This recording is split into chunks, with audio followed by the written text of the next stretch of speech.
Jacob آباد گاؤں رمضان چانڈیوں میں خوفناک آتش زدگی، 4 گھر جل کر خاکستر۔ جیکب آباد کے علاقے شیران پور کے قریب گاؤں رمضان چانڈیوں میں اچانک آگ بھڑک اٹھی، جس کے نتیجے میں 4 گھر مکمل طور پر جل کر راکھ ہو گئے۔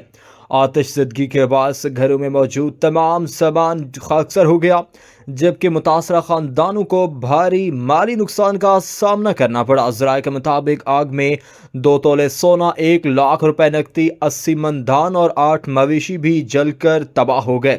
واقعے کے فوراً بعد اہل علاقہ نے اپنی مدد آب کے تحت آگ بجھانے کی کوششیں شروع کی اور طویل جدوجہد کے بعد آگ پر قابو پا لیا گیا۔ آگ لگنے کی وجوہات تاحال معلوم نہ ہو سکی، جبکہ متاثرہ افراد نے حکومت سے فوری مالی امداد اور نقصانات کے ازالے کا مطالبہ کیا ہے۔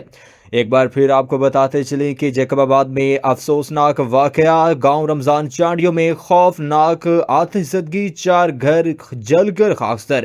جیکب آباد کے علاقے شیران پور کے قریب گاؤں رمضان چانڈیوں میں اچانک آگ بھڑک اٹھی۔